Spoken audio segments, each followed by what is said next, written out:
Shalom Bapak Ibu Saudaraku yang kekasih di dalam Tuhan. Kembali kita berkumpul bersama-sama.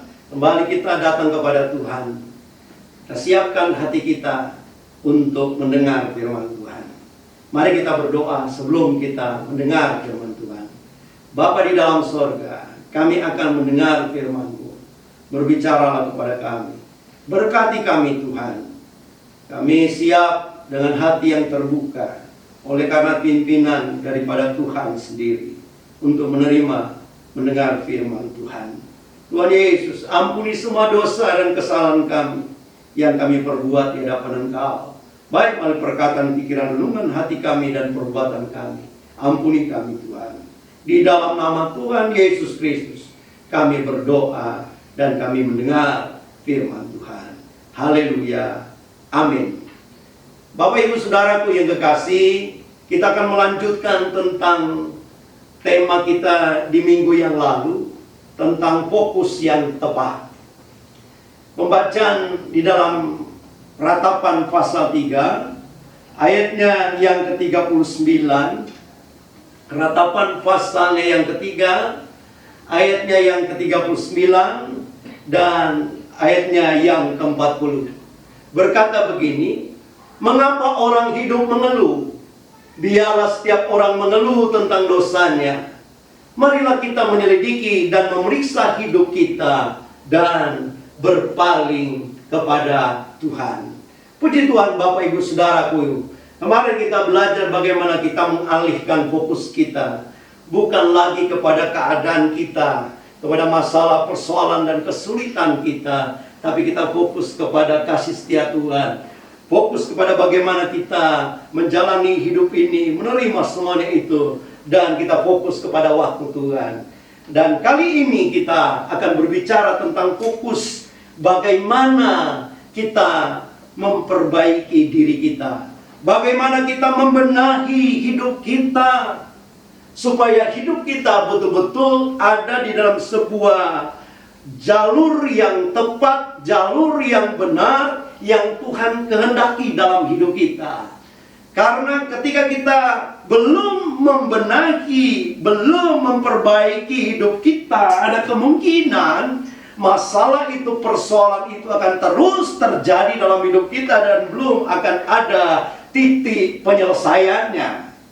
Oleh sebab itu sangat penting bagi saya dan bagi kita semua untuk fokus kepada bagaimana kita memperbaiki diri kita. Daripada kita terus mengeluh dan mengeluh tentang keadaan kita, mari kita belajar memperbaiki diri kita. Nah, di dalam ayat ini berkata bahwa mengapa orang hidup mengeluh? Mengapa orang hidup mengeluh? Saudara, rupanya memang ada orang-orang yang hidup mengeluh. Hidupnya mengeluh dengan keadaannya. Nah, kalau dalam terjemahan yang lain, khususnya dalam terjemahan firman Allah yang hidup, di sana dikatakan, kalau begitu, apa sebabnya kita sebagai manusia yang lemah berani bersungut-sungut dan mengeluh? Jadi, mengeluh atau bersungut-sungut di hadapan Allah, bahkan memperlihatkan itu kepada mungkin sesama. Bersungut-sungut, mengeluh dengan keadaan, protes dengan keadaan, bahkan mungkin menyalahkan keadaan. Bahkan mungkin menyalahkan Tuhan, saudaraku yang kekasih. Ketika dia mengalami sebuah keadaan yang begitu sulit dalam hidupnya, dia mulai menyalahkan Tuhan. Dan dia mulai menyalahkan keadaan. Sehingga dia bersungut-sungut. Tidak ada ucapan syukur dalam dirinya. Dia tidak mengucap syukur kepada Tuhan. Hidupnya mengeluh. Dia berkata, aduh, mengapa ya saya mengalami ini? Kenapa ya saya mengalami ini? Saya kan anak Tuhan, kok saya mengalami ini, dan sebagainya, sebagainya. Nah, saudaraku yang kekasih dalam Tuhan, rupanya di dalam pembicaraan firman Tuhan kita pada kesempatan ini, kita lebih baik, janganlah kita terus mengeluh dengan keadaan kita. Tapi yang penting kita fokus kepada apa? Kepada bagaimana kita membenahi diri kita, memperbaiki diri kita. Seperti yang dikatakan di dalam firman Tuhan ini. Mengapa orang hidup mengeluh? Ya, biarlah setiap orang mengeluh tentang dosanya. Marilah kita menyelidiki dan memeriksa hidup kita dan berpaling kepada Tuhan. Memang mengeluh itu sesuatu yang tidak mendatangkan kebaikan buat kita. Dan tidak merubah apapun dalam hidup kita. Bahkan mungkin semakin tidak nyaman hidup kita, semakin tidak ada damai sejahtera dalam hidup kita. Suasananya makin menjadi suasana yang tidak menyenangkan, karena isinya adalah mengeluh dan mengeluh dan mengeluh dengan keadaan kita. Oleh sebab itu kan di dalam surat Yakobus, saudara, surat Yakobus pasal 5 ayat yang ke-9 disitu dikatakan, saudara-saudara, janganlah kamu bersungut-sungut dan saling mempersalahkan, supaya kamu jangan dihukum. Sesungguhnya hakim telah berdiri di ambang pintu.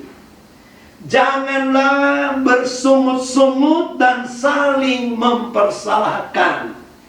Yakobus pasal yang ke-5 ayatnya yang ke-9. Jangan bersungut-sungut dan saling mempersalahkan. Rupanya pada waktu itu ada orang-orang yang bersungut-sungut dan saling menyalahkan, mempersalahkan satu dengan yang lain. Nah, kadang-kadang ini terjadi ketika seseorang mengalami kesulitan dalam hidupnya, mengalami masalah persoalan dalam hidupnya, mulai mempersalahkan keadaan, mulai mempersalahkan orang lain, atau mungkin menyalahkan Tuhan, saudara. Dan itu tentu tidak memberikan solusi kepada kita. Oleh sebab itu, Bapak Ibu Saudara, mari kita fokus bukan kepada keadaan dan kita bersungut-sungut, tapi fokuslah kepada bagaimana kita memperbaiki diri kita. Seperti yang dikatakan di dalam ayat firman Tuhan ini. Biarlah setiap orang mengeluh tentang dosanya. Marilah kita menyelidiki dan memeriksa hidup kita dan berpaling kepada Tuhan. Nah, di dalam konteks ini, dalam kitab Ratapan, orang Yehuda ketika mereka mengalami kehancuran dan mereka dibawa ke tempat pembuangan, itu diakibatkan karena dosa mereka, Bapak Ibu. Karena kesalahan mereka yang sudah sangat menyakiti hati Tuhan, sehingga Tuhan menyatakan murkanya kepada mereka, dan mereka mengalami akibatnya, akibat dari dosa mereka. Jadi mereka mengalami keadaan yang sulit seperti itu karena ulah mereka, karena dosa mereka. Dan Tuhan sudah memperingati mereka melalui Nabi Yeremia berpuluh-puluh tahun. Yeremia menyampaikan firman Tuhan kepada mereka, tetapi mereka tidak peduli, dan mereka tidak memperhatikan, dan mereka tidak mau bertobat, sehingga mereka mengalami kehancuran. Jadi konteksnya sebenarnya mereka mengalami keadaan kehancuran itu karena dosa mereka. Nah, ketika mereka mengalami seperti itu, mereka bersungut-sungut, mengeluh dan menyalahkan Tuhan, menyalahkan keadaan dan sebagainya. Tidak pada tempatnya, saudara. Nah, oleh sebab itu, daripada bersungut-sungut, menyalahkan keadaan dan sebagainya, firman Tuhan berkata, marilah kita menyelidiki dan memeriksa hidup kita. Fokus kepada apa, saudara? Fokus kepada diri kita ini. Jangan lagi menyalahkan keadaan, jangan lagi menyalahkan siapapun, jangan menyalahkan Tuhan apalagi. Mari kita memeriksa hidup kita. Itu yang paling penting sebenarnya. Yang paling penting yang Tuhan inginkan sebenarnya demikian. Ketika kita mulai memeriksa hidup kita. Kalau konteks orang Yehuda itu sebenarnya ini adalah dosa mereka, adalah kesalahan mereka. Sehingga mereka harus bertobat. Seperti yang dikatakan di sini, berpaling kepada Tuhan. Berpaling kepada Tuhan artinya meninggalkan jalan-jalan mereka yang tidak benar, meninggalkan jalan mereka yang jahat, lalu berpaling kepada Tuhan. Berjalan di dalam jalannya Tuhan, karena mereka sudah salah. Mereka sudah salah dalam melangkah. Oleh sebab yang paling penting di sini bagaimana menyelidiki hati, menyelidiki, memeriksa hidup ini. Mungkin ini sudah salah, saya sudah berbuat salah sehingga saya mengalami semuanya ini. Oleh sebab yang paling penting di sini bagaimana memperbaiki diri ini, bagaimana membenahi hidup ini supaya ada di dalam jalur Tuhan, ada di dalam jalan kebenaran Tuhan, dan itu yang Tuhan inginkan. Saudara, kadang-kadang Tuhan mengizinkan sesuatu terjadi dalam hidup kita supaya kita datang kepada Tuhan, datang berbalik kepada Tuhan, datang berbalik kepada Tuhan. Nah, sehubungan dengan ada sesuatu yang terjadi misalnya di tengah-tengah bangsa kita, saya yakin satu hal yang sangat penting, bagaimana kita fokus kepada datang kepada Tuhan. Karena di dalam ayat firman Tuhan itu berkata, apabila ada wabah, ya penyakit, menular dan sebagainya terjadi di tengah-tengah bangsa, biarlah bangsa itu datang merendahkan dirinya di bawah kaki Tuhan. Mereka berbalik dari jalan-jalannya yang jahat, dan Tuhan akan memulihkan keadaan mereka. Jadi yang paling penting adalah kita datang kepada Tuhan, berpaling kepada Tuhan. Biarlah kita betul-betul ada dalam posisi apa yang Tuhan kehendaki. Itu yang paling penting. Daripada kita mengeluh dan mengeluh tentang keadaan kita, mengeluh dengan persoalan kita, mengeluh dengan kesulitan kita, mengeluh dengan penderitaan kita, dan itu tidak membuat sebuah perubahan, membawa kebaikan buat saya dan kita semua. Nah, yang penting saudara, datang fokus kepada bagaimana kita membenahi diri kita. Saya yakin orang yang bijaksana adalah orang yang mau belajar dan mau memperbaiki dirinya, mau membenahi dirinya, mau datang kepada Tuhan Yesus. Orang yang bijak demikian. Kalau orang yang tidak tahu akan hal ini, mungkin dia akan menyalahkan keadaan, menyalahkan Tuhan, menyalahkan orang lain dan sebagainya. Tapi mari firman Tuhan datang kepada saya dan kepada kita semua.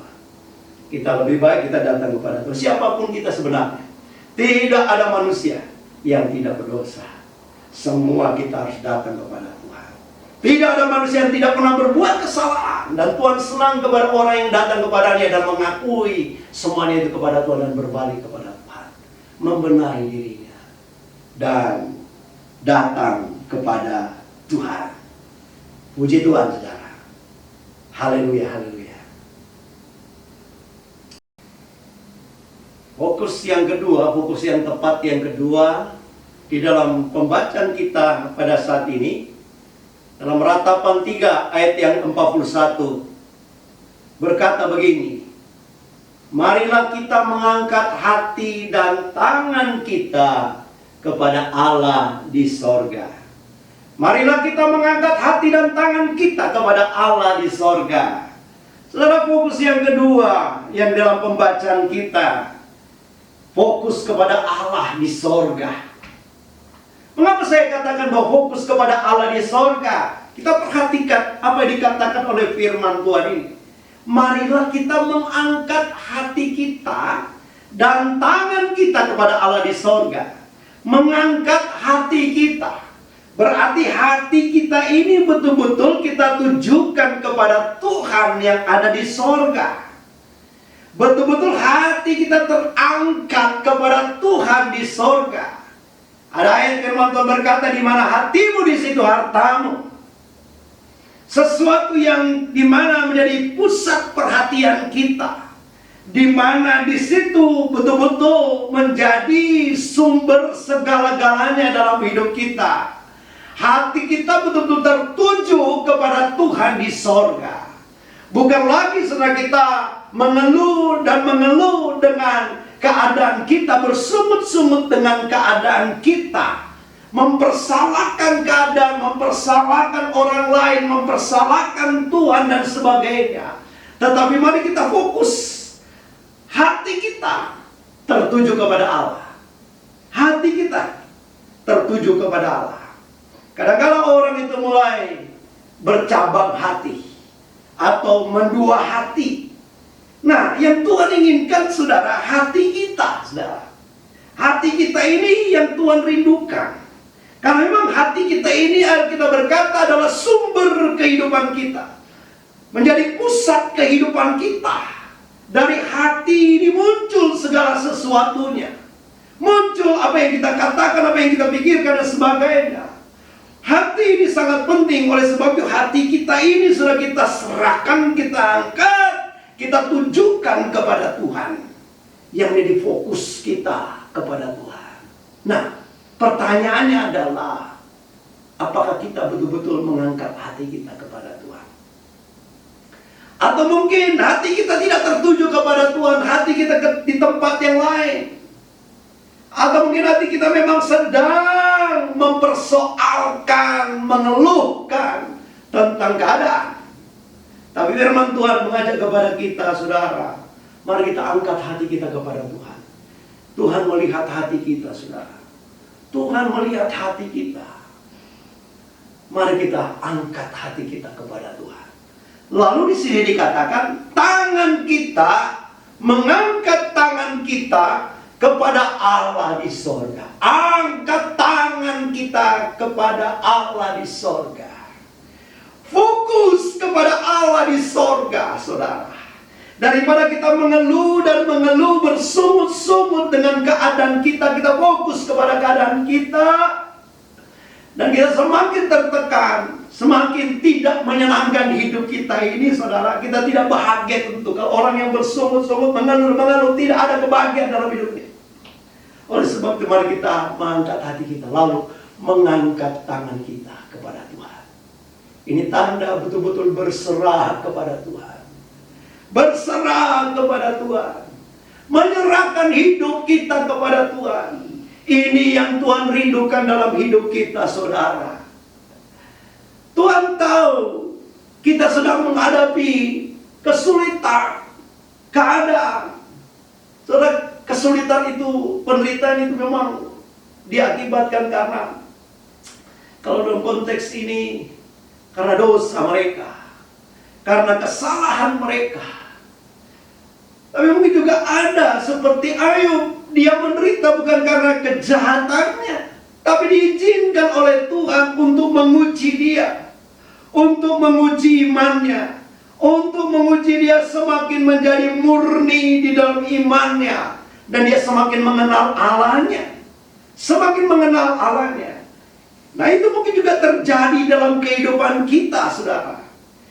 Tentu saya tidak tahu apa yang menyebabkan kesulitan kita, apa yang menyebabkan persoalan kita, masalah kita. Saya tidak tahu. Hanya saudara dan Tuhan yang tahu. Tapi yang paling penting adalah, mari saudara kita fokus kepada Allah di sorga.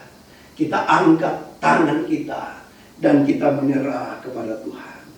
Daripada kita bersungut-sungut, daripada kita mengeluh dengan keadaan kita, lebih baik saudara, mari kita angkat hati dan angkat tangan kita, dan kita berserah kepada Tuhan. Dan kita katakan kepada Tuhan, tanpa Engkau saya tidak dapat berbuat apa-apa. Tuhan, mari Engkau pulihkan hidup saya. Tuhan, mari Engkau tolong saya. Tuhan, mari Engkau berikan kekuatan kepada saya, berikan kemampuan kepada saya. Tuhan, berikan kami pertolongan. Tuhan, tolong kami, Tuhan. Dan ini yang Tuhan rindukan dalam hidup kita. Angkat tanganmu di hadapan Tuhan. Tuhan itu berkuasa. Tuhan tahu keadaan kita. Tuhan tahu apa yang kita alami. Tidak ada yang tersembunyi di hadapan Tuhan. Yang paling penting yang Tuhan rindukan kepada kita adalah bagaimana kita belajar fokus kepada membenahi diri kita ini.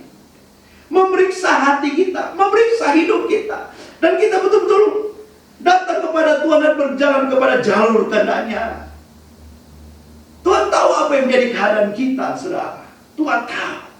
Tapi yang Tuhan rindukan, bagaimana kita mengangkat hati kita. Hati kita hanya tertuju kepada Tuhan. Dan kita menyerah kepada Tuhan. Terkadang Tuhan izinkan sesuatu kepada kita. Terjadi dalam hidup kita. Untuk apa? Supaya hati kita datang kepada Tuhan. Kita bawa kepada Tuhan. Kita datang kepada Tuhan. Dan akhirnya kita menyerah kepada Tuhan. Tuhan rindukan akhirnya kita berkata, Tuhan, tanpa Engkau saya tidak bisa berbuat apa-apa. Tanpa Engkau Tuhan, saya tidak mampu. Ini yang Tuhan rindukan dalam hidup kita. Saat ini, hari ini kita belajar tentang fokus yang tepat. Mari kita fokus kepada bagaimana kita membenahi diri kita untuk kembali kepada Tuhan. Untuk hati kita tertuju kepada Tuhan. Untuk betul-betul berserah penuh kepada Tuhan. Berserah kepada Tuhan. Dan saya kira percaya Bapak Ibu, Tuhan yang menolong kita semua. Hari-hari ini tentu keadaan kita tidak menyenangkan mungkin dan sulit. Tetapi mari kita belajar firman Tuhan pada saat ini. Kita tidak lagi fokus kepada keadaan kita. Kita tidak fokus kepada kesulitan kita, kepada penderitaan kita, kepada persoalan kita. Tetapi kita fokus bagaimana saya betul-betul ada di dalam posisi yang benar, posisi yang berkenan kepada Tuhan. Di mana hati kita betul tertuju hanya kepada Tuhan. Dan kita betul menyerah kepada Tuhan. Itu yang Tuhan rindukan. Daripada saudara sibuk dengan keadaan kita, menyalahkan semuanya itu, mari saudara, kita datang kepada Tuhan. Angkat hatimu dan berserah penuh kepada Tuhan. Dan saya kira percaya Tuhan sanggup pulihkan. Ada waktunya Tuhan. Karena ketika bangsa Israel dibawa ke pembuangan, ada 70 tahun. Memang tidak cukup lama mereka ada di sana. Tapi akhirnya Tuhan bawa mereka pulang ke tanah asal mereka, Yerusalem. Artinya Tuhan akhirnya pulihkan mereka. Dan mereka mulai membangun kembali kehidupan mereka. Ada waktunya Tuhan untuk memulihkan kita. Oleh sebab itu, serahkan hidup kita kepada Tuhan. Belajar selalu bersukacita. Belajar mengucap syukur kepada Tuhan. Karena itu yang Tuhan rindukan dalam hidup kita. Amin. Buat firman Tuhan. Mari Bapak Ibu Saudara, kita akan berdoa. Kita mau serahkan hidup kita kepada Tuhan. Saya yakin Tuhan mengasihi kita. Siapapun kita, saudara, Tuhan mengasihi kita. Tuhan mengasihi setiap orang. Bagaimanapun katakanlah kesalahannya, dosanya, Tuhan mengasihi orang yang berdosa. Dan Dia rindu kita datang kepada Dia. Dan Dia ingin menolong kita. Dia ingin memulihkan kita, saudara. Oleh sebab itu datang kepada Tuhan. Saya akan berdoa untuk kita semua. Kalau Bapak Ibu Saudara punya masalah, punya persoalan, kita akan berdoa, taruh tangan kanan Bapak Ibu Saudara di dada saudara. Dan kita akan berdoa. Dan saya akan berdoa untuk kita semua. Bapa kami yang ada di dalam surga, Engkau melihat umat-umatmu, anak-anakmu yang datang kepada Tuhan, yang datang berserah, menyerah kepada Tuhan. Kami berdoa, hamba berdoa biarlah Tuhan memberikan pertolongan kepada mereka. Tuhan memulihkan keadaan mereka. Tuhan memberi kekuatan, Tuhan memberikan kemampuan kepada mereka. Sehingga mereka menikmati hidup yang penuh dengan sukacita, penuh dengan damai sejahtera di dalam Tuhan. Ampuni dosa dan kesalahan kami di hadapan Engkau. Ampuni Ampuni kami kalau mungkin kami bersungut-sungut dengan keadaan kami menyalahkan orang lain, menyalahkan keadaan, bahkan kami mungkin pernah menyalahkan Tuhan. Ampuni kami Tuhan, ampuni segala dosa dan kesalahan kami. Dan kami berbalik kepada Tuhan, kami serahkan hidup kami kepada Tuhan. Dan Tuhan yang memulihkan keadaan kami, Tuhan yang memberikan solusi, Tuhan yang memberikan kemenangan kepada kami. Kami serahkan hidup kami kepadamu Tuhan. Karena kami tidak kuat, kami tidak mampu menjalani hidup ini dengan kekuatan kami sendiri. Topang kami Tuhan, dan tolong kami. Kami serahkan hidup kami kepada Tuhan. Kami berdoa di dalam nama Yesus Kristus. Anugerah kasih karunia Allah dicurahkan dalam kehidupan kami semua. Terima kasih Tuhan. Inilah doa kami. Di dalam nama Tuhan Yesus kami berdoa. Tuhan memberkati seluruh jemaat Tuhan dimanapun mereka berada. Tuhan memberkati bangsa kami. Tuhan memberkati semua masyarakat Indonesia. Tuhan menolong bangsa kami lepas dari wabah penyakit virus corona. Para pasien COVID-19 disembuhkan. Para medis ditolong oleh Tuhan. Kami berdoa di dalam nama Yesus. Kami serahkan sepenuhnya ke dalam tangan Tuhan. Terima kasih Tuhan Yesus. Inilah doa kami. Dalam nama Tuhan Yesus kami berdoa. Bapak Ibu Saudaraku yang kekasih Tuhan, marilah kita terima berkat dari Tuhan. Diberkatilah oleh Tuhan di dalam segala kehidupan kita. Biarlah berkat anugerah kasih karunia daripada Allah Bapa, damai sejahtera dan cinta kasih sayang dari Tuhan Yesus, tuntunan dan penyertaan daripada Allah Roh Kudus menyertai kita semua, mulai saat ini sampai Tuhan Yesus datang kali kedua. Haleluya, haleluya, amin.